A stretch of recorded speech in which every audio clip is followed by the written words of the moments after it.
Primi interventi nell'area dell'ex ospedale Umberto I di Mestre, per 10 anni simbolo del degrado del centro. La riqualificazione di un privato ridisegna l'intera area. Una grossa condotta di ghisa dell'acqua si è rotta in zona della Toletta a Venezia, sollevando i Masegni ed allagando completamente la fondamenta. Taglio del nastro per il campus universitario di Santa Marta, 2 anni di lavori per 30 milioni di euro su una superficie di 20.000 metri quadri affacciati sul canale della Giudecca. Parte la controffensiva del comune per far tornare i turisti dopo l'acqua alta e dopo l'allarme dell'Ava. In pochi giorni cancellato il 45% delle prenotazioni nei quasi 300 hotel di Venezia. È stato ritrovato da 2 escursionisti sul Grappa il corpo senza vita di Paolo Tramontini, l'ex sindacalista mestrino di cui non si avevano notizie da mercoledì. 6 persone in ospedale per intossicazione da monossido di carbonio. Il gas si sarebbe sprigionato in un appartamento di Cavarzere in cui vivono una quindicina di persone. È del Lido il numero 1 dei maratoneti italiani over 45. Paolo Simeonato è anche secondo al mondo per la sua categoria con 50 maratone in 10 anni di attività. Ben ritrovati con l'edizione di Venezia dei nostri telegiornali. Una notizia molto attesa dai mestrini perché sono partiti questa mattina con lo sfalcio nell'area dell'ex Umberto I a Mestre i lavori per riqualificare un'area diventata simbolo del degrado. Sorgerà un supermercato. Vediamo. Era ora, stiamo aspettando da 10 anni questi lavori. Sono iniziati questa mattina qui all'ex Umberto I i lavori di pulizia e risistemazione in un'area che per troppo tempo è stata abbandonata al degrado. Il gruppo Ali, che si è aggiudicato l'asta per l'area, ha dunque iniziato con lo sfalcio delle sterpaglie e il riordino del verde all'interno dell'area, che si affaccia sul Mar Zenego e su cui sorgerà un nuovo supermercato che cambierà il volto alla zona, come da tempo chiedono i residenti. Abbiamo bisogno di un supermercato più grande e poi soprattutto finisce un po' di degrado. Mi dispiace per i drogati che non sapranno dove andare poi, è perché perdono una casa molto importante qua. Era anche ora che lo facessero proprio, anche tardi direi. Ora vi sentirete insomma un po' più sicuri? Sì, almeno sta fatta una decisione, hanno deciso non sempre una cosa poi l'altra, uno rimanda che altro questo, che altro l'altro, insomma era una presa in giro quasi. Comunque è bene così, che se è vero è ben fatto. Chissà che non li blocchino poi, chissà che non vengano bloccati i lavori, perché qui in Italia si sa quando si parte ma non si sa quando si arriva. Qualcuno però avrebbe preferito un altro utilizzo dell'area. Io preferirei che facessero verde, dico la verità, perché verde ce n'è poco.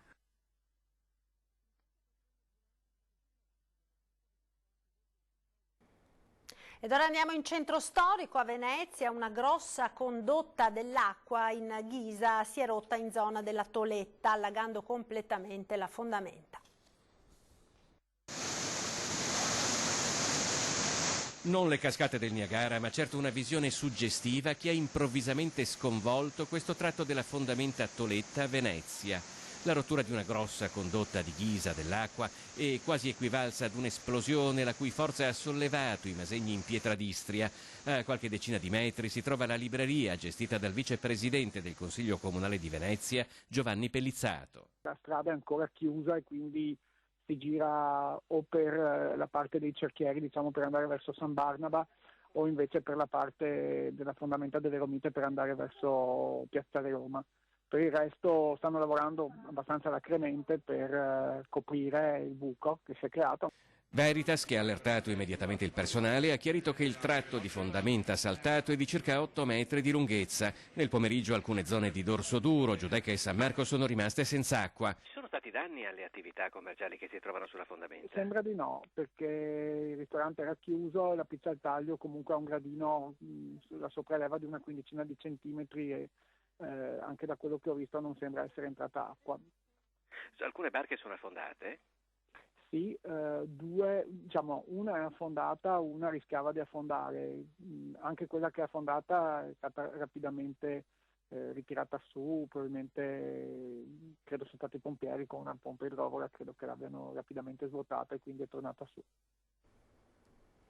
Ecco, ora con la cronaca torniamo nuovamente all'aeroporto di Tessera, dove sono appena arrivate dalla Cina le ragazze dell'Imoco Volley Conegliano, campionesse del mondo. Come sentite, cori da stadio da parte delle tifoserie, accorse soprattutto da Conegliano, naturalmente città della squadra, per festeggiare queste ragazze che hanno riportato in Italia un titolo mondiale che non si vedeva da 27 anni. L'Imoco a Xiaoying ieri ha conquistato il primo mondiale della sua giovane storia dopo essersi laureata campione d'Italia lo scorso maggio. Una corsa inarrestabile, resa ancor più micidiale dalla padovana Paola Egonu, in grandissima forma, che ha segnato veramente la svolta della partita dal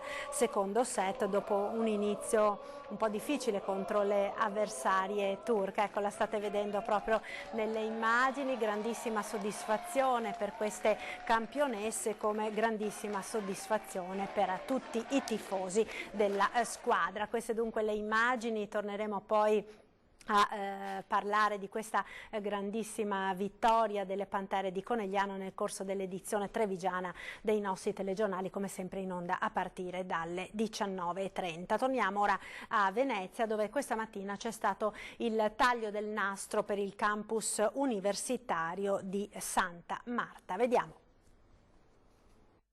Ad essere interessata in senso stretto è una superficie di 20.000 metri quadri affacciati sul canale della Giudecca, ma probabilmente l'intera area di Santa Marta ad essere pronta a cambiare faccia anche e soprattutto dal punto di vista sociale al termine di una riqualificazione urbana unica nel suo genere a Venezia.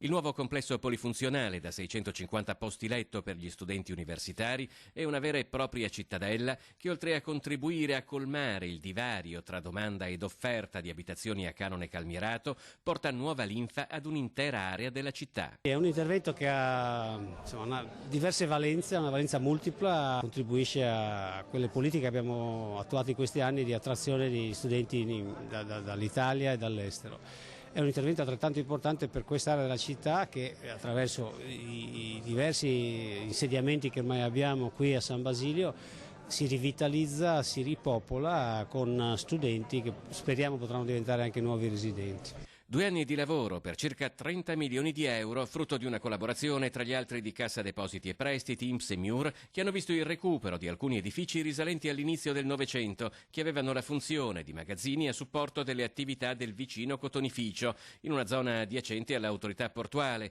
che in questo periodo ha garantito la piena accessibilità al cantiere, aprendo 2 varchi nella cinta muraria doganale. Abbiamo un rapporto consolidato con Ca' Foscari, che non è dato solo dal campus. Stiamo realizzando progetti scientifici di altissimo livello, paghiamo fondamentalmente in collaborazione 2 cattedre per studiare e sviluppare i manager della logistica del futuro, quindi noi crediamo moltissimo nella relazione porto-città e nella relazione porto-università, e questo, che era un esempio concreto di come costruire una relazione anche fisica tra il porto e la popolazione studentesca, è stata un'ottima occasione per noi per dimostrare concretamente, insomma, che crediamo in quello che facciamo e nei progetti che facciamo in maniera comune.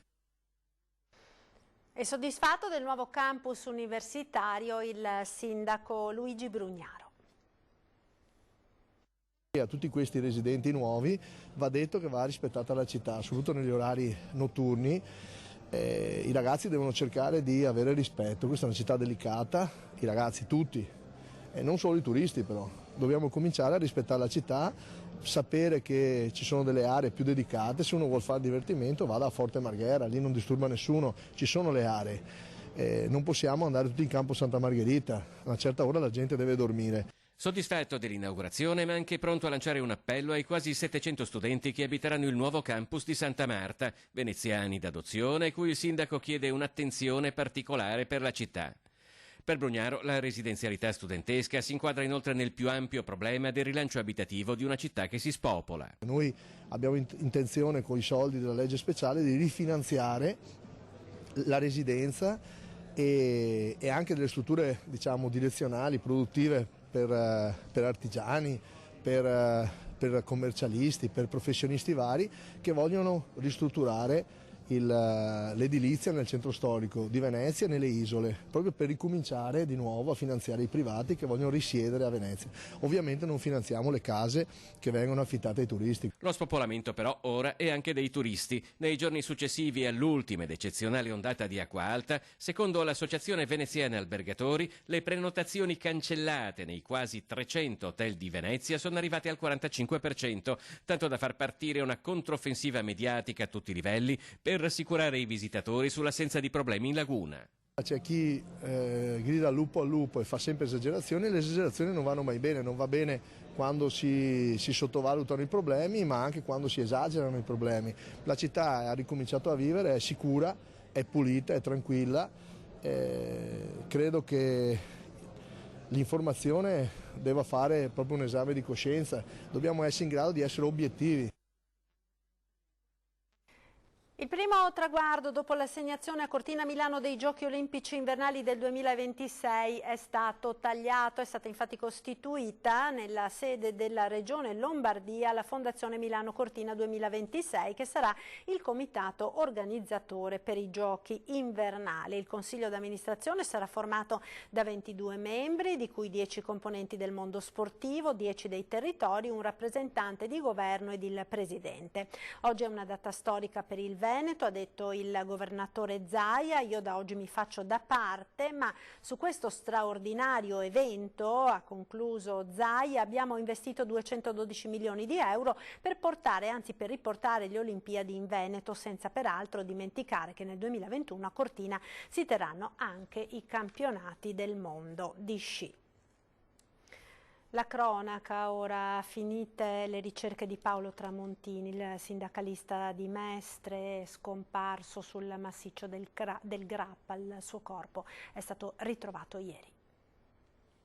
È stato ritrovato ieri, poco dopo mezzogiorno, il corpo senza vita di Paolo Tramontini, 67 anni di Mestre, ex sindacalista, le cui ricerche andavano avanti da mercoledì dopo l'ultimo avvistamento. A trovarlo 2 escursionisti che, usciti dal sentiero 933 sul massiccio del Grappa sbagliando la strada, hanno scorto il corpo senza vita. Una squadra del soccorso alpino della Pedemontana del Grappa, che stava partecipando alle ricerche, si trovava a poca distanza, si è mossa verso il luogo indicato, mentre sul posto si è portato anche l'elicottero di Verona Emergenza. Da una prima ricostruzione pare che Tramontini abbia seguito un percorso errato, forse per un malore precipitato per una quindicina di metri da un salto di roccia finendo su un albero. La salma è stata trasportata al campo sportivo di Vastagna, affidata al carro funebre, presenti anche i vigili del fuoco. Dal lavoro nero alla pesca illegale, i numeri della Guardia di Finanza di Chioggia e San Donà. 60 lavoratori irregolari dall'inizio dell'anno sono stati individuati dalla Guardia di Finanza di San Donà di Piave e di questi 54 in nero, tra San Donà ed Eraclea. Ai 12 datori di lavoro sono state contestate sanzioni tra 1.800 e 10.800 euro per ogni lavoratore irregolare individuato. In 5 delle ispezioni eseguite, i finanzieri hanno scoperto che i lavoratori in nero impiegati erano superiori a quelli irregolari. Quindi in questi casi è scattata anche la proposta di sospensione immediata dell'azienda. Si tratta di attività diverse anche collegate all'indotto turistico, tra cui imprese edili, panifici, alimentari, bar, pizzerie e ristoranti. La maggior parte dei lavoratori in nero o irregolari di nazionalità sia italiana che straniera è stata poi regolarizzata. La Guardia di Finanza di Chioggia invece, durante i posti di controllo lungo la Romea, ha multato 11 persone tra italiani e stranieri che trasportavano pesce irregolare, ovvero di provenienza sconosciuta e privo di documenti e di tracciabilità. In tutto ne è stata sequestrata circa 1 tonnellata, soprattutto salmoni, aragoste, gamberi, moscardini, canestrelli, granseole e seppie. Il pesce era nascosto dietro ad altre cassette di prodotto in regola. I trasportatori sono stati multati per diverse migliaia di euro e dalla documentazione è emerso che il pesce era destinato alla commercializzazione in varie zone, particolarmente a Mira, Padova, Dolo, Rosolina e Casalserugo. A Cavarzere ora, dove 6 persone sono state portate all'ospedale per intossicazione da monossido di carbonio. Il gas si sarebbe sprigionato in un appartamento in cui vivono una quindicina di persone di nazionalità bengalese. L'allerta è scattata alle 5:45. Sul posto sono giunti i vigili del fuoco e le ambulanze del 118. A causare la fuga di gas potrebbe essere stato un braciere utilizzato forse per scaldare l'appartamento. Alcune delle persone soccorse si trovano in camera iperbarica. Ed ora ci fermiamo per qualche istante di pubblicità. Linea alla regia. Restate con noi.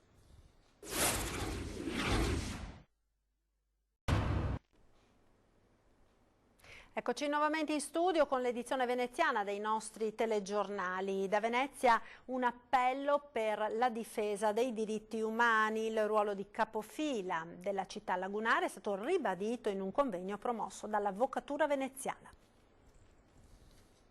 Da Venezia parte un appello alla tutela dei diritti umani, una dichiarazione supportata da azioni concrete con cui la città scende in campo. L'Avvocatura veneziana rivendica il ruolo centrale nella difesa dei diritti umani. Abbiamo voluto questo evento che riteniamo sia veramente importante a Venezia in questi giorni, tra l'altro in cui Venezia ha subito grandi problemi con l'acqua alta, anche per riaffermare non solo la centralità di questa città ma anche per riaffermare la centralità di questa nostra Avvocatura veneziana. A ribadire la centralità dell'argomento è stata anche la Presidente dell'Unione Triveneta dei Consigli dell'Ordine degli Avvocati, Alessandra Stella. Abbiamo moltissimi colleghi dal Friuli Venezia Giulia, dal Trentino Alto Adige e dal Veneto che si occupano di diritti umanitari perché riteniamo che solo riconoscendo questi diritti, questi valori all'interno di una società potrà dirsi veramente civile. Tra i circa 200 partecipanti che hanno preso parte al confronto c'era anche la direttrice dell'Ufficio di Venezia del Consiglio d'Europa, Luisella Pavan-Wolf. È intervenuto poi Guido Raimondi, che fino a maggio scorso era presidente della Corte Europea dei Diritti dell'Uomo e ha tenuto una lectio magistralis. Come il Trattato di Lisbona dice a chiare lettere, la Convenzione Europea dei Diritti dell'Uomo, che è applicata dalla Corte Europea, fa parte dei principi generali dell'ordinamento dell'Unione e l'Unione aderisce alla Convenzione Europea dei Diritti dell'Uomo. Quindi una parte veramente importante del progetto europeo. Mercoledì prossimo, 11 dicembre alle 20:30 a Villa Marcello Loredan Franchina Ceggia si terrà l'evento di solidarietà Uniti per Venezia a ingresso libero. Nasce da un post di 10 giorni fa del coro gospel Soul Singer Gospel Choir di Quinto di Treviso che chiedeva collaborazione ad una location per creare un evento di beneficenza per Venezia. Ne è nata una serata tutta in tema veneziano con concerto gospel il cui ricavato andrà a chi ha subito danni con l'eccezionale acqua alta. Paolo Simionato del Lido di Venezia è il primo italiano di categoria over 45 ad avere completato il circuito delle 6 major, le 6 più importanti maratone del mondo. A Firenze, pochi giorni fa, ha portato a termine la sua 50ª maratona, numero ancor più ragguardevole se si considera che è stato raggiunto in meno di 10 anni di attività agonistica, iniziata solo nel 2010.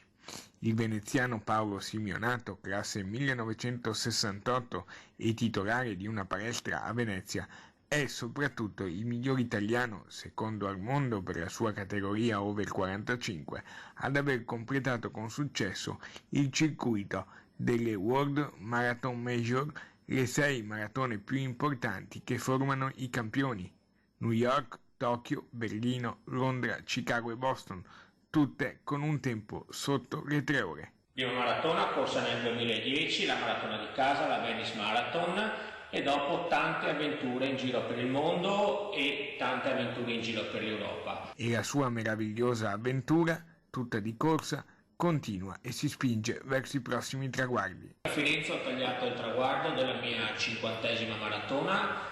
Lo sport, la corsa, l'atletica leggera sono sempre state le passioni e le costanti della mia vita. La testa è fondamentale per poter sopportare le fatiche, che in realtà non sono fatiche quando tutto questo è una passione.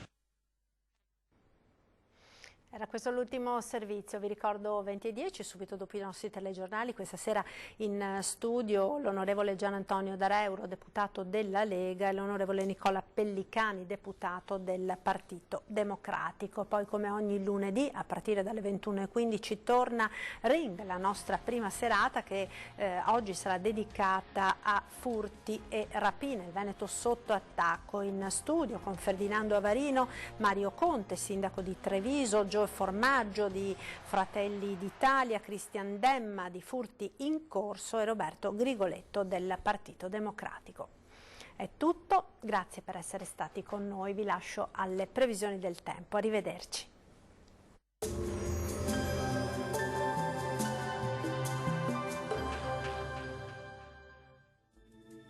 Bentrovati al meteo. Alta pressione ben salda sul nostro territorio. La giornata di martedì 10 dicembre sarà all'insegna del bel tempo. La situazione nel dettaglio. Sul Veneto ampio soleggiamento dappertutto, il cielo sarà sereno o al massimo poco nuvoloso, salvo per locali annuvolamenti ma senza conseguenze. Da segnalare solamente occasionali foschie mattutine sulle pianure ma in rapido dissolvimento. Temperature minime in calo tra meno 5 e 3 gradi, massime comprese invece tra 8 e 12 gradi. Stessa situazione anche sul Friuli Venezia Giulia, con tanto sole ovunque, il cielo si presenterà sereno o al massimo velato. Temperature minime tra lo 0 e i 6 gradi, massime oscillanti invece tra i 10 e gli 11 gradi.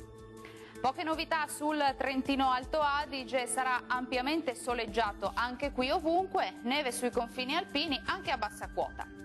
Temperature minime sotto zero, massime sugli 8 gradi circa. Bene, dal meteo di Antenna 3 per ora è tutto, arrivederci al prossimo aggiornamento.